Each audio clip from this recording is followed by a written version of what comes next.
So, Michael, you did a 2 hour interview with Pace Morby, our dear friend, dude. What a great, I watched the first part. I love I loved what you were doing. What were your top five takeaways from it? And let's talk about it. Yeah. So anytime you get the opportunity to get, seemingly almost a one-on-one with Pace Morby.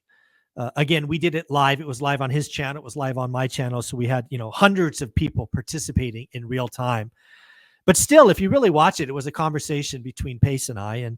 And as always, I took it as an opportunity to get some mentoring and coaching, right? Pace is such a giver um, that I took it as an opportunity for myself to get better. So I have lots of takeaways, but I do have 5 top takeaways, and I'm going to put them in order. So as people watch the videos, you can watch my facial expression. You can watch me honestly take in what he was saying because they all meant something to me. So number 1, Pace blocks hate, just blocks it. He doesn't see it. You've heard me talk about fire friends and block doomers and all of that. But Pace takes that even to another level, right? He has these filters on. He has this way of just like he doesn't even interact with it, right? Pace Morby is at the level where he has people throwing swords and knives and crap his direction. And he's just like, don't see it. It's all rainbows and sunshine where I am. And I took that like, this is like next level because you could still like, if you watch me, there are still times where I get little people, poke me and I react. Yeah. Right. And the only way my behavior is if somebody gets inside and pokes me and I feel it, I have to react. And I react by speaking to a camera. Now, again, I get lots of shots and most of them don't impact, but I still am not perfect. Right. Some people still take shots. And if I perceive them to be bigger than I am, I'm going to feel that and I have to react. But Pace is like just prancing through, lilies and daisies and it's all sunshine and rainbows. And I'm like, God damn it, Zuber, you got to be better. So that was the first one that hit me. Yeah. It's interesting too, that I did see some of that in where he talked about like with Grant Cardone, and he had quote basically in the interview. By the way, if you haven't watched the interview, go through, watch it. If you're listening or watching this, make sure to take the time and go back. It's worth it. I actually watched like probably the first 30, 40 minutes with my wife, and it just totally changed my perspective. But I love what he shared about Grant's wisdom, Grant Cardone's wisdom shared with Pace about haters. And you never see anybody above you hating on you. Hate doesn't come down. It doesn't come down. It usually comes from people that are doing less than you, usually, right? Exactly. His point about people throwing, poop up, it always falls back on you. So just let them wallow in it. And again, there are levels to this and he's just at another level. So I got to get better. I just have to, it's just not there. It's just, don't let it in your universe because it's negative energy that you just don't need. So that was my first one. What was number 2? Or what was there? Or what was like? Yeah, what was so this one might have been the most impactful of all 5 because it is so unique, so simple, but yet so powerful. So again, Pace does a wonderful job of giving credit where credit is due. And if I remember right, this one came from Brent McDaniels. Yep. Brent McDaniels, I guess a couple of years ago, reached out to his circle and said, hey, I'm going to interview you to be on my personal board of directors. Yep. So you have heard all of us, you and I, Ty, we talk about it all the time, right? Show me your friends. I'll show you your future. You're the average of the 5, all of those things. But the idea of interviewing folks, your friends, to see who are going to be those 5 people, going through the raw data, whatever is important to you, income, this, that, the other, and then doing it yearly. There's so much in that. And again, go back and watch his discussion about this because it's so meaty and so beneficial. But yeah, we've got to get I have to get a board of directors and take, again, it's all about going to that next level, right? I always monitor my friends. I fire friends. I do all of those things, but going to that next level of being purposeful and finding your board of directors, I think is just simple genius. Absolutely. And it's interesting because Brent Daniels is actually who introduced me to Pace. Oh, wow. So that Brent used to be involved in Mike Ferry. That's how I know Brent. And then he started his thing with TTP. So Brent's a longtime friend. And that's how I met Pace, even way before Pace was, known as the sub 2 guy. Absolutely genius. And I love that. And I did hear that part also. So it's interesting that, like really saying, okay, this is who I'm going to spend my time with. And that what happens is we push each other, and that's the whole thing. Like I have a friend who, who's a mutual friend of you, and I won't say his name. But he's a guy that's a mutual friend of ours. And he's like, yeah, I just picked up, I think it was around 200 units just in the last 90 days of, working on his development and his projects. He's picked up 200 units just in the last 90 days. Wow. And then the way he ends the call, Michael, he goes, so he calls me affectionately brotherly love here. He goes, so, hey, MFer. And he doesn't say MFer. He says the real. Yeah, the real word. Yeah. The real word. So it says, hey, MFer, you better level up. You better get your stuff going. You better get your stuff going. So that's the way parting words is we're both smiling and laughing and hanging up the phone. So absolutely love it. And this is a guy also you're getting to know well. So you know what I'm talking about. I think so. Yeah. Yeah. So what else? Tell us some more things you've learned from Pace. Number three is a big one for me as well, because again, he just I don't know if he knows he has this gift, but Pace has a way of just simply putting things that are just like aha moments. So if you follow me in One Rental at a Time, all I do, I talk about focus, daily discipline, and a buy box all the time. And Pace even agrees that a buy box is important, if not paramount. But he was very polite in basically saying there's something that comes before that. And he's right. He's right again. And his point is you got to know thyself. Right? You got to know where you're at. You got to know what you want. You got to simply picking up one rental at a time and copying everything I do is not right for most people. Most people aren't in the same situations, right? Maybe you should wholesale. Maybe you should do this. Maybe you should do that. Maybe you're like Dion and you're 200K in debt with 3 kids and you've got to go get your money right. So again, I think Pace is right. You got to know thyself, right? Know where you are. One rental at a time will be there when you're ready. Yep. It is the right thing, but I'm not sure it's the right thing for everybody day one. Yeah. And I think that's important.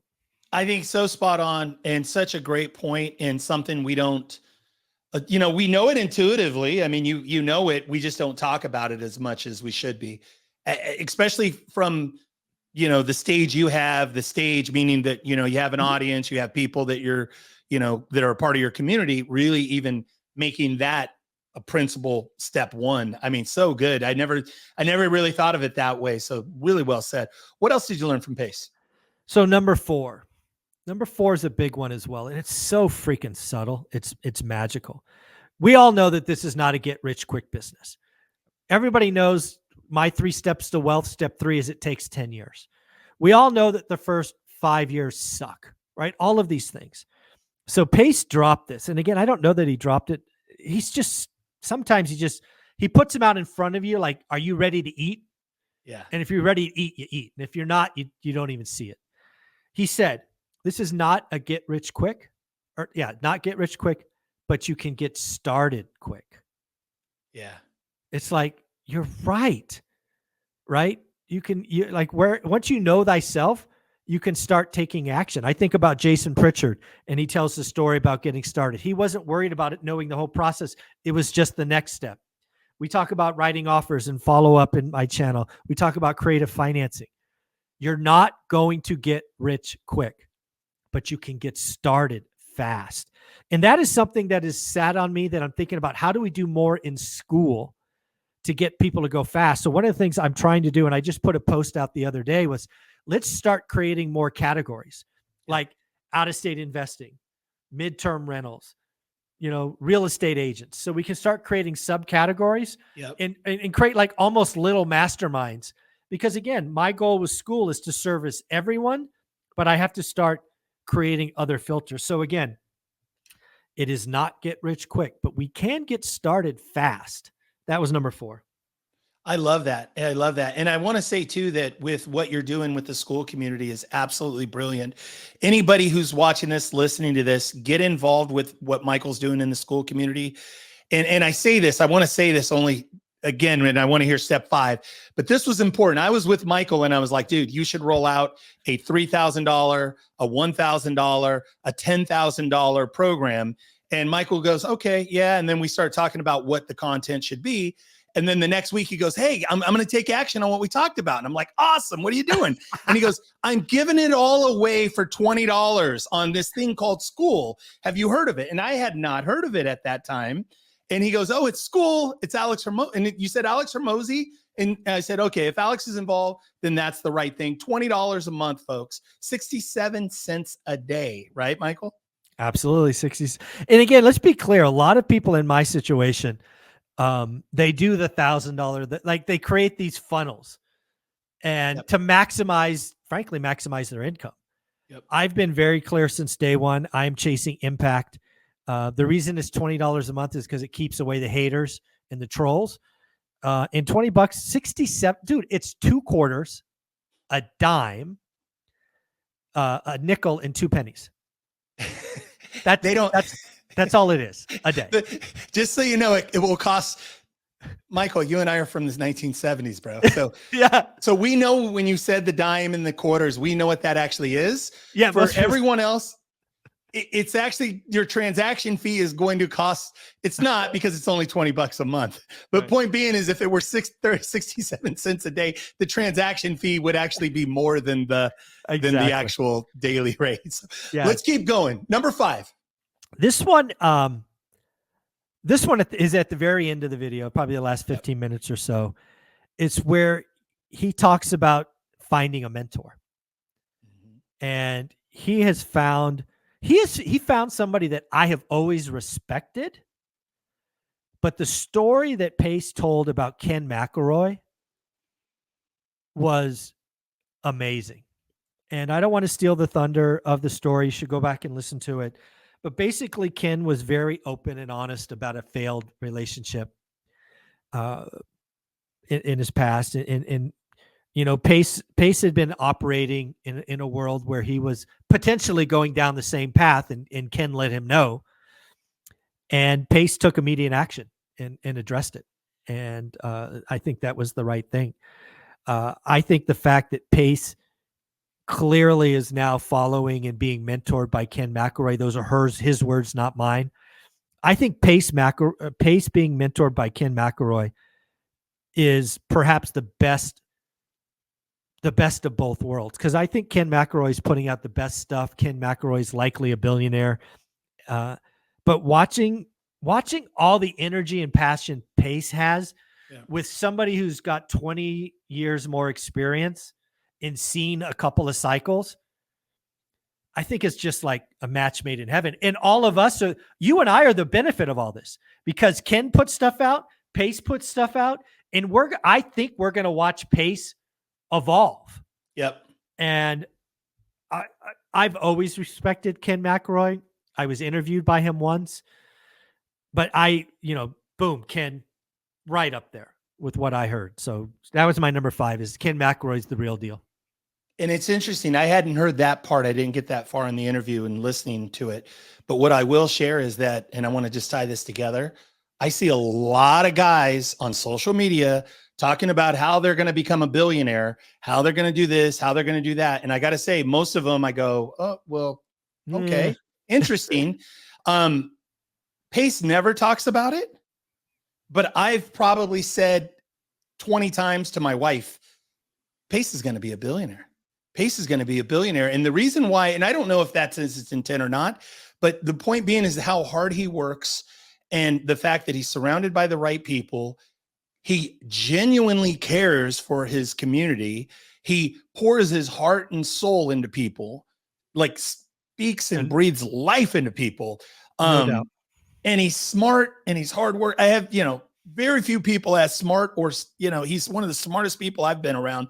And then not only that, but he is in fact the hardest worker I've ever met. Abe, if you add it, like if there was a formula that took hard work, skill, experience, drive, he would be at the top of the list. You add all that, like there may be people that are smarter. There may be people that do this but if you put that entire formula together, not even close. Not even close. Not even close. And it's interesting because I've heard like maybe Grant Cardone talk about how hard he works. And I'm sure that he does because there's no mistake at how successful he is in what he's doing. I've lived it with Pace. I've been at his home at midnight and I'm like, dude, shouldn't you be going to bed? And you got an event starting tomorrow at 8 a.m. And right. What are you doing? Like, you're like, why are we up right now? But he literally pouring life into people, So, and I think having Ken as both, as that mentor, as that sounding board, as somebody who's not, because Ken's not afraid. He'll tell you when you're screwing up, like the story that he shared to Pace, big time, and basically said, "Get your ass home." Yeah. Basically, and I think it's going to keep. I think it will keep Pace away from burning out by keeping him inside the guardrails. Yeah. I think I don't think there's a better mentor out there for Pace Morby than Ken McElroy. I wholeheartedly agree, and I'll tell you the biggest thing that I left from my only one main point. I love all your points. My one main point, and my wife and I've talked about it for the last 2 or 3 nights. And we said, because I've got young children, right? So I've got young kids, right? My Ethan will be 6 and Jordan will be 3 and Olivia will be 6, so it's like the timing of everything. One of the things Pace said, he said he's one of 12. He was number 3 of 12 in your interview. And I knew he came from a large Mormon family, but he said that doing dishes, cleaning up, working around the house, helping with his brothers and sisters was all very normal. And that how you live and how you love on and how you do your part as a part of a community, part of a family, that was just very normal for him to get up early, to him, all the stuff that he did as a kid. And he said this, him and Alex Hormozy were texting, and this was from your interview. He said, if you wanted to raise superior, good people, good humans, your children, would you make life easy or would you make life hard? Yeah. Would you want them doing hard things or easy things? And they both agreed, of course, hard. You'd want to, simulate hardship. You'd want to put them in tough, make them work. And so that in itself, the way I look at my own life, making decisions, is this the easy way or am I doing what I should be doing, even though it's hard, but also as important, more important, even how I'm raising my children. So, dude, so many golden nuggets in that interview. Where can people find that interview, Michael? You can actually find it. It was actually streamed on both our platforms. So you can find it on One Ritzel at a Time or Pace Morby's Sub 2 channel. It is in both spots. Is there anything you want to share? Anything kind of just parting words as we wrap this up? I just want to say at the end of the day, you've got to be in the right rooms, whether those be virtual or in person. I work very hard to make the best virtual platform, AKA One Rental at a Time school. It is where you can have live streams like this.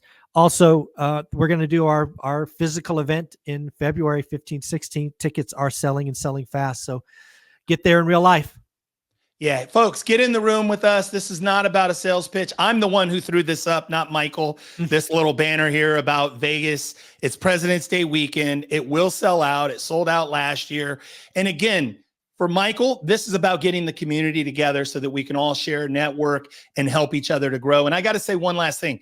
I met you in a room like this, and you've become one of the people that I look up to and learn from. And in that, board of directors, that circle. Same thing with Joe D, Alex Lear. All of my best friends in the world have come from being in these rooms over the last Thatch Nguyen, Brent Daniels, who I met Pace through, being in these rooms, just like you described. So folks, get your tickets. Michael, thank you for all that you share and do. Thank you, buddy.